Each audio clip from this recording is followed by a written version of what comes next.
తగలబెట్టేశాడు. ప్రాణాలనైనా ఇస్తారు కానీ కొంతమంది తిండి గతి లేక వలసింది. Halo sahabat, Assalamualaikum. Semoga sehat selalu dan senantiasa berbahagia. Terima kasih sudah subscribe dan menyimak video-video LK21 Revive. Semua Tuhan Yang Maha Esa selalu memberikan rezeki yang berlimpah dan berkah untuk sahabat semua. Kita sapa-sapa dulu nih para penonton LK21 Revive. Yang pertama, terima kasih nih buat Anik Nanggori dari Aceh, Taufik dari Madura, Sadewa dari NTT, SM Gaming dari Bojonegoro, Rain Salim dari Malaysia, Neng Salwa dari Situbondo, para rongsok gaul dari Magelang, Wayan Adi dari Bali, Antonius Foheterin dari Kupang, Sandi dari Medan, dan buat teman-teman semua yang belum mimin sapa, nanti di next video ya.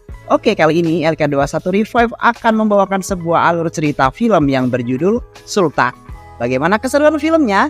Gak perlu banyak basa-basi, ini dia alur ceritanya.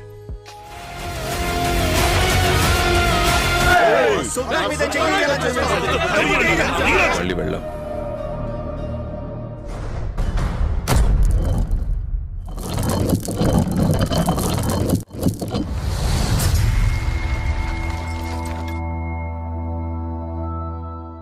Cerita bermula di kota Madras pada tahun 1986. Kita akan diperlihatkan dengan ratusan preman yang sedang bersiap untuk makan malam. Preman itu dipimpin oleh seorang pria bernama Setupati. Ia merupakan seorang ketua preman yang paling disegani di Madras. Istri Setupati yang saat ini sedang hamil tua, ia meminta agar Setupati berhenti dari pekerjaannya saat ini. Karena ia tak ingin anaknya nanti menjadi seorang preman seperti Setupati. Ia hanya ingin anaknya hidup normal seperti orang lain. Malam itu saat Setupati bersama istri sedang tertidur, tiba-tiba beberapa orang preman yang selama ini menjadi musuhnya datang untuk menghabisi Setupati beserta keluarganya.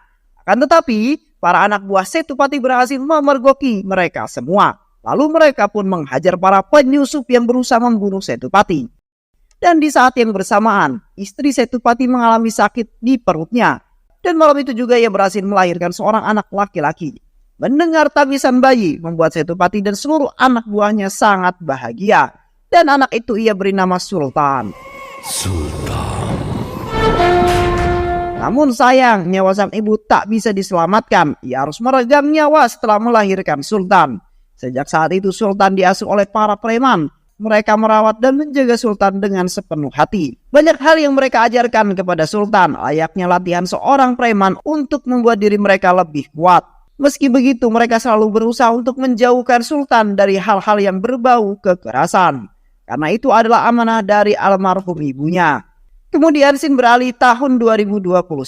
Di kediaman Setupati terlihat ada seorang kepala desa dari desa sebelah.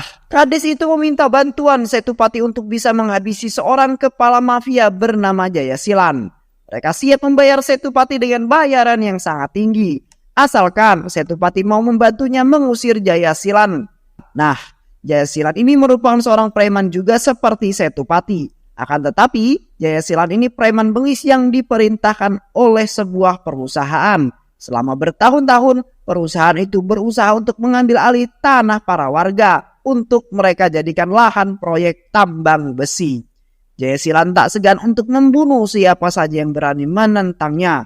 Tak hanya itu, mereka juga membakar lahan warga agar menjadi lahan tandus. Karena kebengisan Jayasilan, sudah banyak petani yang menjadi korban dan memilih meninggalkan desa.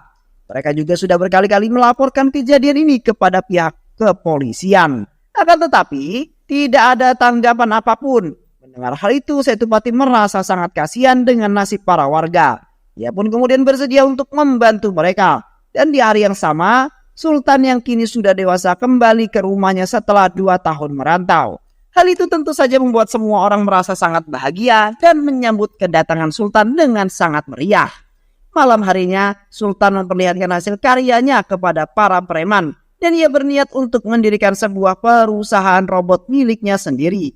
Kemudian mereka sangat mendukung proyek Sultan. Namun, tiba-tiba beberapa orang yang berprofesi sebagai kurir pizza datang dan langsung menembak Setupati dan semua preman yang ada di sana secara membabi buta. Setelah berhasil menembak preman, semua kurir pizza itu kabur. Sementara itu, para preman yang terluka dibawa ke rumah sakit. Saat itu Sultan melihat seorang ibu yang anaknya terluka karena tembakan semalam. Sultan merasa sangat prihatin atas tragedi yang telah menimpa keluarga dan semua anak buah ayahnya. Setelah kejadian tersebut, Sultan pergi menemui ayahnya dan meminta sang ayah untuk segera bertobat dan menjauhi kekerasan. Karena Sultan tak mau jika kejadian semalam terulang kembali dan memakan lebih banyak korban. Jika ayah tak bertobat, maka aku akan pergi dari rumah ini dan tidak akan balik lagi, ungkap Sultan. Mendengar hal itu, ayah tak banyak bicara. Ia juga tak ingin Sultan terlibat dalam masalah rumah ini. Setupati tak memberitahu Sultan tentang masalah yang terjadi di desa sebelah. Namun, Sultan harus tahu jika yang selama ini ia lakukan hanya untuk masa depannya. Ayah tak melarang Sultan untuk pergi, akan tetapi ia berpesan, jika suatu saat nanti Sultan harus pulang dan jika suatu saat para preman ini mendapatkan sebuah masalah, maka kamu harus berdiri di samping mereka. Karena mau bagaimanapun mereka semua ini adalah saudara-saudaramu yang telah menjaga, merawat, dan membesarkanmu sedari kecil. Namun, siapa sangka jika itu adalah percakapan terakhir Sultan dengan sang ayah. Karena keesokan harinya, ia mendapatkan kabar jika ayahnya telah pergi untuk selama-lamanya. Hal itu tentu saja sangat membuat Sultan dan seluruh preman sangat sedih atas kepergian Setupati. Tak lama, seorang pengacara kepercayaan ayahnya datang menemui Sultan dan memberitahu Sultan bahwa kejadian penembakan brutal yang terjadi malam itu adalah ulah anggota kepolisian. Mereka membayar 3 pembunuh bayaran untuk menghabisi ayah Sultan. Dan dalam waktu 10 hari, seluruh anggota kepolisian telah memerintahkan semua anak buahnya untuk memburu dan membunuh seluruh anak buah Setupati. Dengar hal itu, Sultan sangat kaget, sehingga ia pun kemudian memutuskan untuk menemui komisaris polisi. Sultan memohon kepada komisaris untuk mengurungkan niatnya dan mencegah pasukannya untuk bunuh para preman-preman anak buah almarhum ayahnya. Sultan berjanji, jika dalam beberapa minggu ia akan berubah sikap dan sifat para preman menjadi lebih baik. Sebagai anak tunggal Setupati, Sultan yakin jika para preman itu pasti akan mendengarkannya. Mendengar hal itu, komisaris pun kemudian memberikan keringanan dan kesempatan kepada Sultan, bahwa ia akan memberikan waktu selama 6 bulan untuk Sultan merubah sifat para preman tersebut. Komisaris tak ingin mendengar satu kejahatan apapun selama 6 bulan ke depan. Dan jika ia mendapati satu laporan kejahatan saja, maka ia tak segan menghabisi semua preman-preman itu. Sementara itu, paman Sultan yang bernama Mansur mendapatkan sebuah telepon dari Kades yang saat itu meminta bantuan Setupati. Kades itu mengabarkan jika kekejaman Jaya Silam sudah banyak memakan korban jiwa. Kades itu meminta agar Mansur dan seluruh anak buahnya datang ke desa dan mengusir Jaya Silan. Karena setelah kematian Setupati, Mansurlah yang memimpin para preman. Setelah mendapatkan telepon tersebut, Mansur mulai mengumpulkan dan menyiapkan seluruh pasukan preman untuk bersiap pergi ke desa sebelah untuk menghabisi Jaya Silan. Tetapi saat itu ada seorang preman bernama Taraka yang tidak setuju dengan pendapat Mansur. Ia beralasan jika kita belum tahu siapa Jaya Silan sebenarnya. Padahal itu hanya akal-akalan Tarakan untuk mengambil alih pimpinan. Taraka tetap ngeyel dan malah mengajak para preman untuk bertarung dengannya. Dan jika mereka berhasil mengalahkan Taraka, maka mereka boleh pergi. Sehingga pertarungan Tarakan melawan salah satu preman terkuat bernama Michael. Saat pertarungan berlangsung, Sultan tiba-tiba datang dan menghentikan pertarungan tersebut. Sultan menceramai para preman itu. Sultan kemudian meminta agar mereka jangan saling menyakiti. Karena kita semua ini adalah satu saudara. Seharusnya kita saling melindungi, bukan saling menyakiti, ungkap Sultan. Sultan juga melarang semua preman untuk melakukan kekerasan lagi. Akan tetapi, ia tak memberitahu apa alasan sebenarnya. Jika mereka bersikeras dan tetap melakukan kekerasan, maka ia akan pergi dari rumah dan tidak akan pernah sudi mengenal kalian semua lagi, ungkap Sultan. Hal itu Sultan lakukan karena sebenarnya ia sangat menyayangi para preman yang sudah ia anggap sebagai saudaranya. Ia tak ingin jika semua preman dihabisi oleh para polisi. Akan tetapi Mansur sebagai pemimpin preman, ia akan tetap mengirimkan anak buahnya untuk membantu desa sebelah. Malam harinya tanpa sepengetahuan Sultan, mereka diam-diam pergi, akan tetapi aksi mereka diketahui oleh Sultan. Dan beralasan jika mereka akan pergi untuk mencari jodoh untuk temannya. Mendengar hal itu tentu saja Sultan tidak percaya. Sehingga Sultan pun kemudian memutuskan untuk ikut bersama mereka. Mereka yang tak bisa menolak akhirnya mengajak Sultan ikut bersama mereka. Singkat cerita, Sultan dan semua preman pun tiba di desa yang mereka tuju. Sampai saat ini Sultan masih belum mengetahui rencana Mansur. Ia dibawa ke rumah kepala desa untuk mengantarkan sahabatnya melamar anak kepala desa. Padahal itu hanyalah akal-akalan mereka untuk mengelabui Sultan. Saat lamaran akan berlangsung, tiba-tiba preman itu menolak untuk dijodohkan dan meminta jika pertunangan itu dibatalkan saja. Sultan terkejut mendengar pernyataan itu. Tak lama, anak dari kepala desa yang bernama Rukmani datang seketika membuat Sultan terpana dengan kecantikannya. Dan malah Sultan yang jatuh cinta pada Rukmani. Kalau Rukmani ceweknya saya juga mau. Begitu kata Sultan. Sultan langsung PDKT kepada Rukmani dan dia siap menikahinya. Semua orang terkejut mendengar perkataan Sultan. Dengan spontan Rukmani pun menolak lamaran Sultan. Kenal aja enggak, tiba-tiba ngajak nikah. Mansur mengajak Sultan kembali ke rumahnya. Tapi Sultan menolaknya. Semua itu karena Rukmani. Ia akan terus berusaha mendapatkan cintanya Rukmani. Sultan meminta kepada semua preman untuk tinggal di desa ini. Sultan terus berusaha caper kepada Rukmani. Tapi Rukmani tak peduli dengan Sultan. Malah Rukmani terlihat tidak tertarik dengan Sultan. Karena saat ini Rukmani hanya memikirkan tentang desanya. Tak ada waktu untuk memikirkan soal percintaan. Ia sangat mengkhawatirkan keadaan desanya yang makin hari semakin memburuk. Hanya masyarakat yang menderita. Esokan harinya, Mansur and the gang mulai bersiap untuk melancarkan aksi mereka. Dan hal yang pertama mereka lakukan adalah mengintai setiap pergerakan Jaya Silan. Saat itu, si Taraka yang dari awal sudah kesal dengan Mansur. Tanpa sepengetahuan Mansur, tanpa pikir panjang, Taraka malah melakukan aksinya sendiri. Beruntung Michael yang melihat hal tersebut dengan sigap menarik Taraka agar tidak ketahuan. Hal itu Taraka lakukan agar dirinya dianggap sebagai seorang pahlawan. Sementara itu, Rukmani yang tengah bersama Sultan, ia kemudian menceritakan kondisi desanya. Rukmani menjelaskan jika bertahun-tahun warga desa sangat menderita dan tak bisa bertani. Padahal, bertani adalah sumber utama penghasilan mereka. Padahal dulu desa ini adalah desa yang subur dan makmur. Tapi, semua itu berubah ketika seorang preman yang bernama Jaya Silan. Jaya Silan adalah preman yang diutus oleh sebuah perusahaan besar untuk mengusir dan mengambil paksa lahan para warga untuk kepentingan bisnis mereka. Rukmani bersumpah jika ia akan mengambil alih desanya dan mengembalikan kondisi desanya seperti dahulu kala. Mendengar hal itu, Sultan merasa kasihan kepada Rukmani dan Sultan berjanji bahwa ia akan membantu Rukmani untuk mengembalikan desanya menjadi desa yang aman dan makmur. Karena kejadian itu bertahun-tahun para warga terus dihantui rasa takut. Terlebih ketika seorang mengabarkan jika Jaya Silan mengambil paksa lahan warga. Mendengar hal itu, para warga semakin dibuat takut karena tak lama lagi mereka akan kehilangan tanah kelahirannya. Dan pada akhirnya, Sultan mulai menyadari tujuan yang sebenarnya dan alasan saudara-saudaranya datang ke desa ini. Dan membuat Sultan dilema. Di satu sisi, ia sudah berjanji pada komisaris untuk tak ada lagi kekerasan dan membuat para preman-preman menjadi lebih baik. Esokan harinya, Mansur dan semua anak buahnya pergi ke pasar karena mereka akan segera menghabisi Jaya Silan di pasar. Mansur memberitahu preman yang lain agar jangan membiarkan Sultan pergi ke pasar sebelum mereka menyelesaikan tugas ini. Akan tetapi mereka mendapatkan laporan jika Sultan dalam perjalanan menuju pasar, sehingga Mansur terus menghentikan misi ini dan menarik mundur semua preman. Akan tetapi si Taraka lagi-lagi berbuat ulah. Ia malah menyuruh salah satu preman yang tuli untuk menyerang Jaya Silan. Namun hal itu diketahui oleh Sultan. Sultan langsung menariknya dan menghilang dari keramaian pasar. Karena kejadian itu membuat Sultan sangat marah. Ia meminta agar mereka semua menjauhi kekerasan. Saat itu kemudian Mansur menjelaskan jika yang mereka lakukan semata-mata hanya untuk menunaikan janji almarhum Setipati. Akan tetapi Sultan tak peduli apapun alasannya. Tak ada satupun yang boleh melakukan kekerasan selama dia masih ada di sini. Tak berselang lama beberapa warga datang kepada Sultan sambil menangis. Mereka kemudian menceritakan tentang kekejaman yang dilakukan Jaya Silan yang telah menyiksa semua warga desa tanpa pandang bulu. Hal itu mereka lakukan untuk mengetahui siapa pelaku yang berusaha untuk membunuhnya.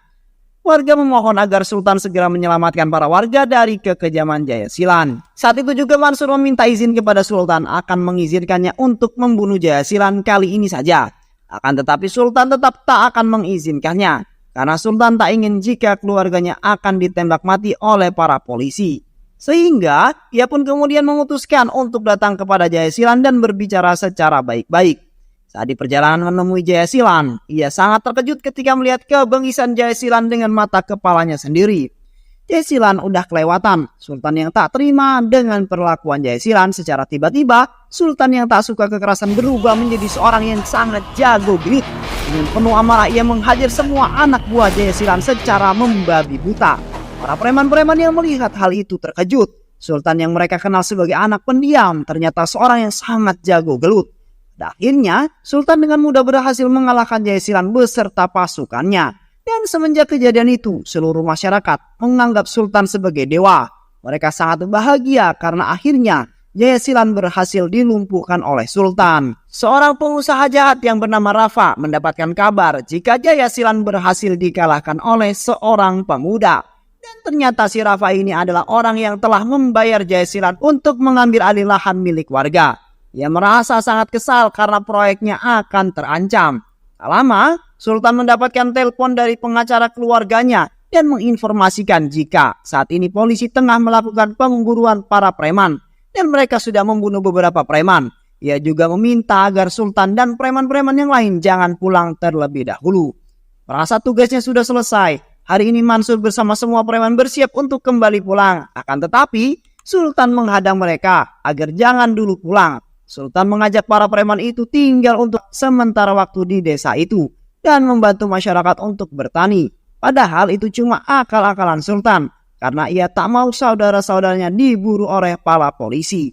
Sultan masih tak memberitahu alasannya kepada para preman sehingga membuat semua preman itu merasa bingung dengan keputusan Sultan. Malam harinya, para preman-preman mendatangi Sultan untuk memprotes tentang keputusan Sultan. Mereka berpikir jika semua itu ada hubungannya dengan Rukmani. Mereka juga protes karena sudah bertahun-tahun mereka menjalani profesi sebagai preman. Dan tak mungkin jika mereka harus menjadi seorang petani. Akan tetapi keputusan sudah sangat bulat. Ia ingin para preman itu tetap tinggal di desa ini dan belajar bertani selama beberapa bulan. Keesokan harinya, warga dikejutkan dengan kedatangan Rafa. Kedatangan Rafa saat itu hanya untuk menawarkan kepada Sultan agar Sultan mau menjadi anak buahnya dan ia akan membayar Sultan dengan bayaran yang sangat tinggi. Ia juga meminta agar Sultan mau melepaskan desa ini. Dengan tegas, Sultan kemudian menolak tawaran Rafa. Sultan meminta agar Rafa pergi dari desa ini sekarang. Jika tidak, maka Sultan akan menghajarnya hingga babak belur. Merasa sakit hati, Rafa kemudian menyewa beberapa pembunuh bayaran untuk menghabisi Sultan. Akan tetapi, Sultan menyadari hal tersebut. Dengan mudah, ia kemudian menghajar semua pembunuh bayaran itu. Sultan juga melakukannya dengan sangat hati-hati, karena ia tak ingin membangunkan semua preman-preman itu. Keesokan harinya, Sultan dikejutkan ketika melihat Michael yang sedang menghajar salah satu warga. Tanpa tahu sebab dan akibatnya, Sultan malah menghajar untuk memberinya pelajaran. Tak berselang lama, salah satu warga datang menemui Sultan. Ia sangat berterima kasih kepada Michael karena telah melindungi putrinya. Jika tak ada Michael, mungkin putrinya sudah diperkaos. Ternyata saat itu Michael mencoba mengajar pria yang mencoba memperkaos seorang wanita. Mendengar hal itu kemudian Sultan meminta maaf karena telah salah paham. Akan tetapi Michael hanya terdiam. Ia kesal karena Sultan tak bertanya dulu sebelum bertindak. Kejadian itu dimanfaati oleh Taraka dan ia menghasut Michael agar mau meninggalkan Sultan. Singkat cerita, akhirnya warga desa pun kembali bahagia karena tanah yang sebelumnya tandus kini mulai subur. Dan karena kejadian itu juga, para warga menganggap Sultan adalah seorang dewa.